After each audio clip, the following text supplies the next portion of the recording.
En el día de hoy voy a hablarles sobre un tema que me gusta mucho. Me complace grandemente conversar sobre un personaje de gran renombre, único e irrepetible en la historia de la humanidad. Una celebridad extraordinaria, frecuentemente descrito como símbolo del Renacimiento. Un genio universal, además de filósofo humanista, cuya curiosidad infinita solo puede ser comparable a su capacidad inventiva.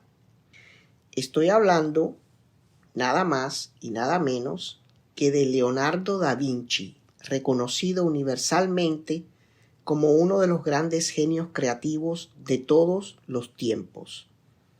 Maestro en numerosas disciplinas como pintura, escultura, arquitectura, música, ingeniería y ciencias físicas. A menudo se le considera como la quinta esencia del hombre renacentista. Leonardo da Vinci es considerado uno de los grandes pintores de todos los tiempos y probablemente la persona con el mayor número de talentos en múltiples disciplinas que jamás haya existido. Como ingeniero e inventor, desarrolló ideas muy adelantadas a su tiempo, tales como el helicóptero, el carro de combate, el tanque de guerra, el submarino y el automóvil, entre otras cosas. Como científico, hizo descubrimientos sustanciales en las áreas de anatomía, la ingeniería civil, la óptica y la hidrodinámica. Pero puesto que no publicó jamás sus hallazgos, estos tuvieron escasa influencia, si es que alguna, en la ciencia posterior. Su disciplina más famosa es la pintura. Dos de sus obras más conocidas, La Gioconda y La Última Cena, han sido copiadas en varias ocasiones, al igual que su famoso dibujo del hombre de Vitruvio. No obstante, únicamente se conocen alrededor de 20 obras suyas, debido principalmente a sus reiterados y a veces desastrosos experimentos con nuevas técnicas y a su inconstancia crónica.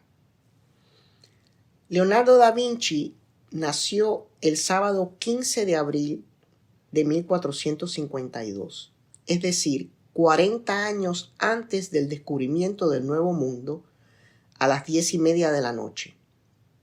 Leonardo era descendiente de una rica familia de nobles italianos, aunque fue un hijo ilegítimo. Su padre, Piero Frosino di Antonio, notario, canciller y embajador de la República de Florencia, embarazó a Caterina, una joven de familia campesina. Se han encontrado documentos que confirman la fecha del nacimiento de Leonardo, el cual tuvo lugar en la casa de campo de su abuelo paterno, a poco más de 1 kilómetro de la localidad de Vinci, en las afueras de Florencia, en la Toscana italiana, y que su madre, efectivamente, era una campesina local de 15 años llamada Caterina di Meo Lippi. Piero, el padre de Da Vinci, ya estaba prometido en matrimonio con otra muchacha, por lo tanto, Leonardo, al nacer, fue entregado a su abuelo paterno, Antonio da Vinci, quien probablemente entregó cierta cantidad de dinero a la madre como dote para que pudiera casarse con otro hombre. En las declaraciones de impuestos de 1457, Antonio, el abuelo de Leonardo, declaró que su nieto vivía con él y Caterina, la madre, aparece casada con un campesino de nombre Antonio di Piero Buti. Leonardo o Leonardo, según su acta bautismal, fue bautizado y pasó sus 5 primeros años en la casa de su padre en Vinci, donde fue tratado como un hijo legítimo, a pesar de no serlo.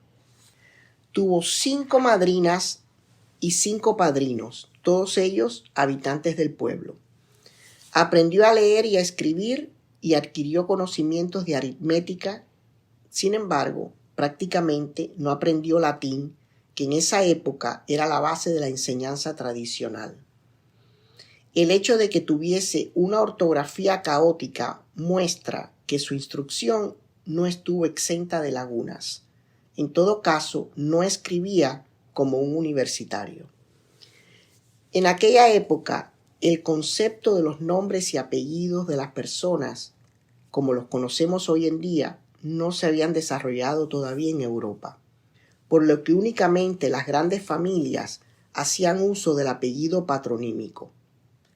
La gente de pueblo solía ser llamada únicamente por su nombre de pila, al que se le añadían todo tipo de datos, como por ejemplo el nombre del padre, el lugar de origen, un apodo, el nombre del maestro en el caso de los artesanos, etc. Por consiguiente, el nombre de Leonardo da Vinci sería Leonardo di Ser Piero da Vinci, cuyo significado es Leonardo, hijo del maestro Piero de Vinci. El propio Leonardo firmaba simplemente sus obras como Leonardo o Io Leonardo, es decir, yo Leonardo. Así que la mayoría de sus obras están firmadas con Leonardo sin el da Vinci. Era impensable que empleara el apellido de su padre porque tan solo era un hijo ilegítimo. Cuando Leonardo tenía 5 años, su madre se casó con Antonio di Piero Buti del Vaca da Vinci, un campesino de la localidad con el que tuvo 5 hijos. Por este motivo, fue acogido entonces en la casa de la familia de su padre en el pueblo de Vinci.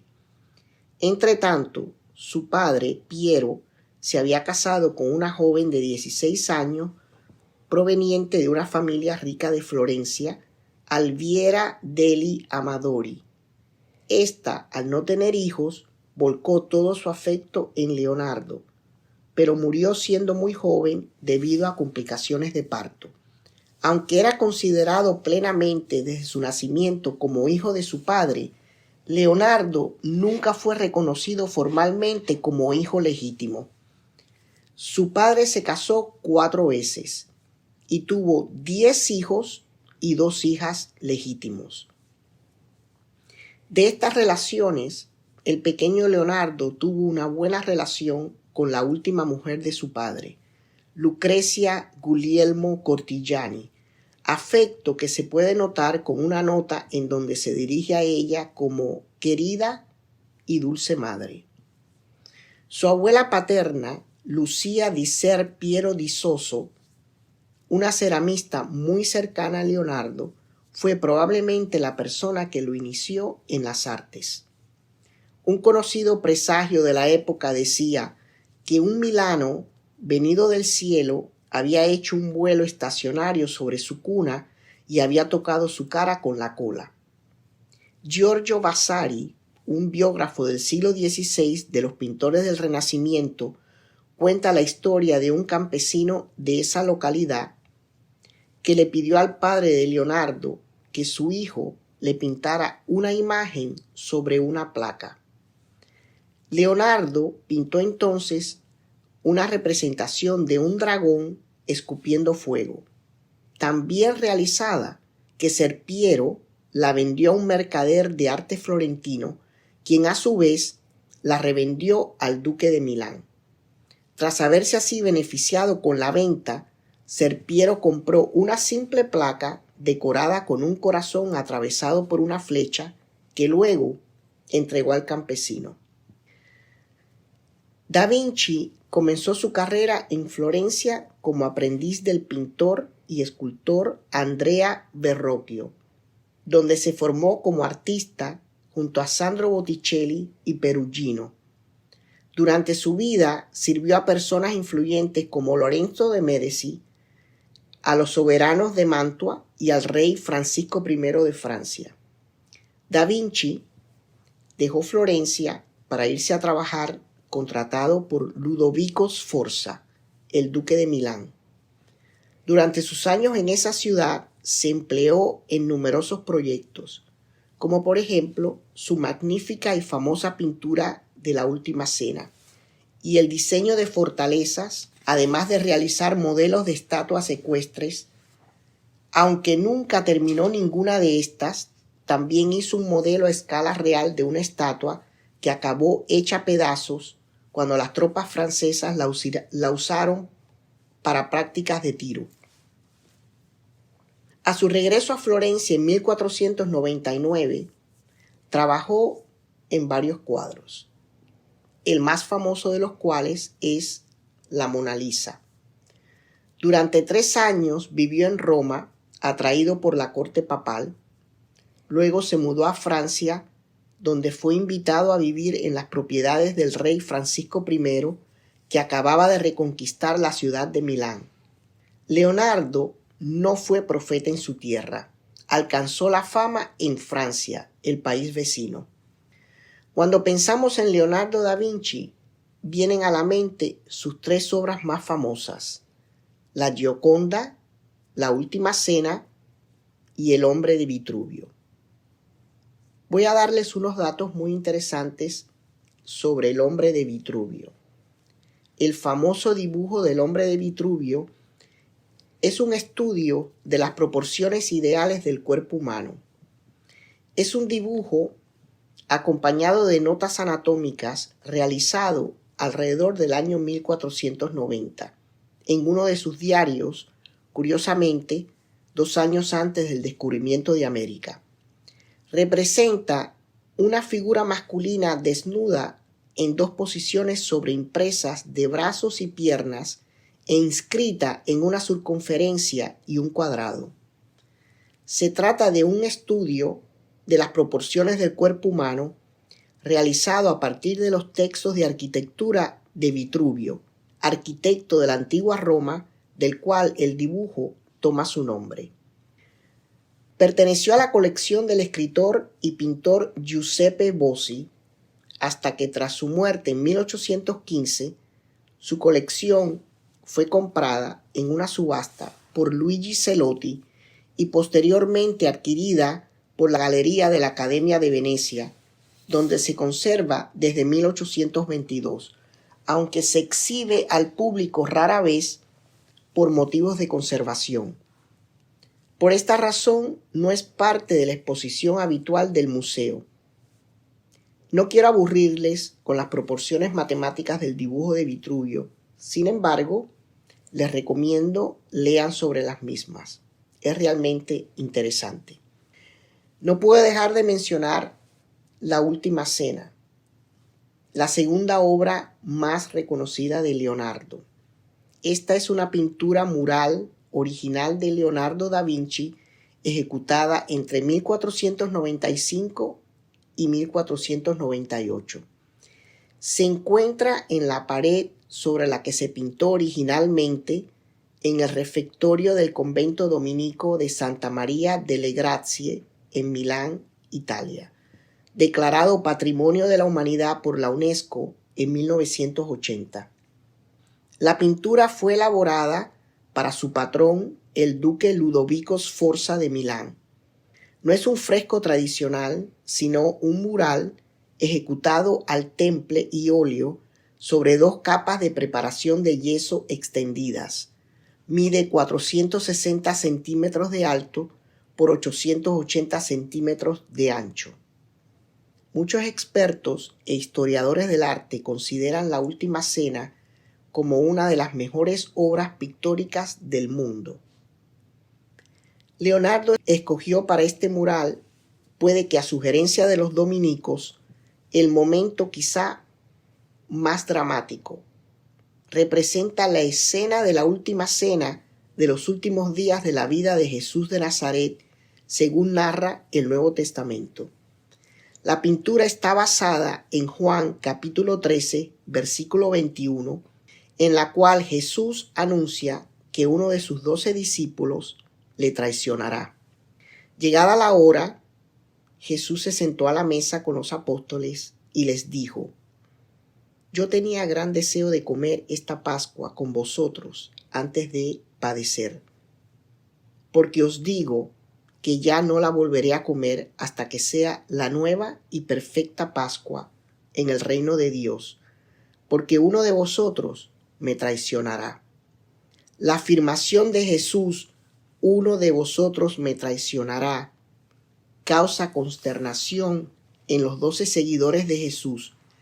Y ese es el momento que Leonardo representa, intentando reflejar los movimientos del alma, las distintas reacciones individualizadas de cada uno de los 12 apóstoles.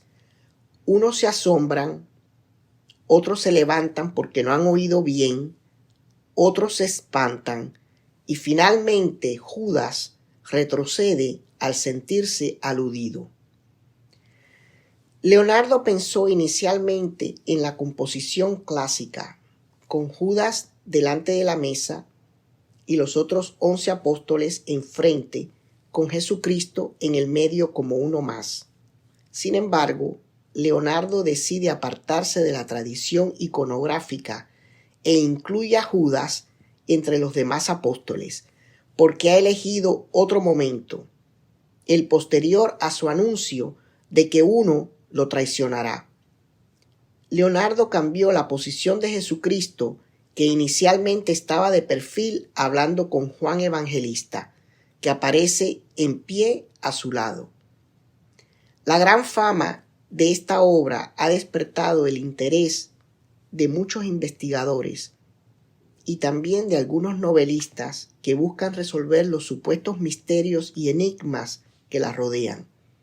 Por ejemplo, Clive Prince y Lynn Picknett, en su libro La Revelación Templaria, y Dan Brown, en su novela El Código da Vinci, afirman que la figura a la derecha de Jesús, izquierda según se mira, no es en realidad Juan, sino una figura femenina. Esta afirmación puede desmentirse observando los dibujos de Leonardo, donde se ve que es el apóstol más joven, Juan.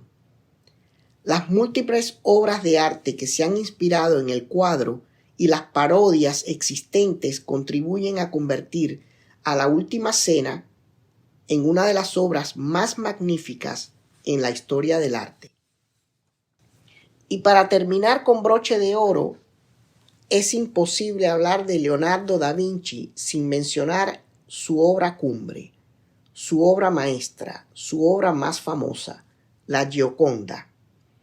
Este retrato es considerado como el cuadro más famoso del mundo. Su fama se debe probablemente a las referencias literarias y a las diversas hipótesis sobre la identidad de la protagonista del retrato, la señora Lisa Gherardini, esposa de Francesco del Giocondo. La Gioconda, lo cual quiere decir la alegre, o la Mona Lisa, como también es conocida, se halla expuesta en el Museo del Louvre de París, siendo sin duda la joya de sus colecciones. Mona, con doble N, significa señora en italiano antiguo. Por lo tanto, Mona Lisa significa la señora Lisa. La Mona Lisa fue la última gran obra de Da Vinci.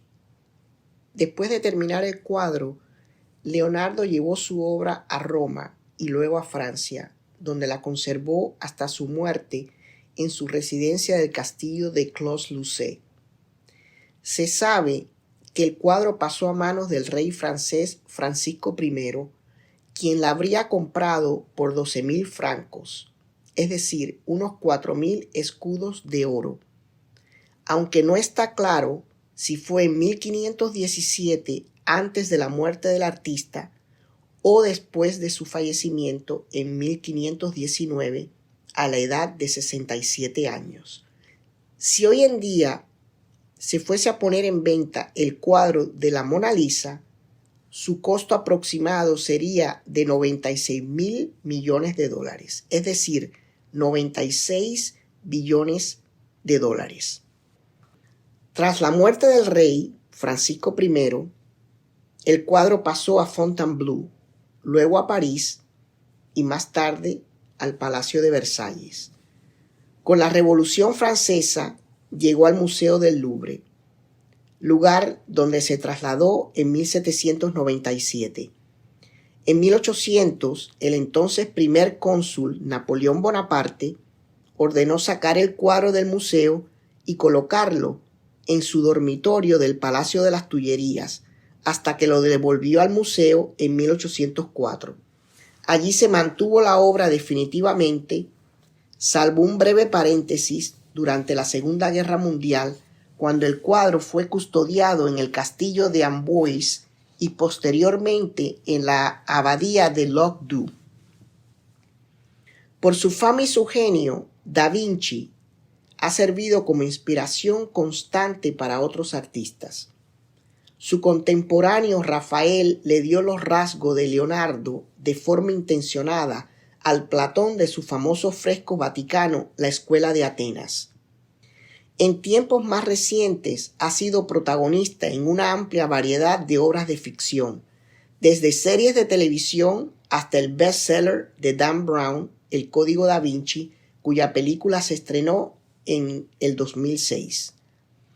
Sin duda alguna, Leonardo da Vinci fue uno de los pioneros en proponer la experimentación como base del método científico moderno, pero también fue precursor del humanismo renacentista que dio lugar a la libertad y a los derechos humanos.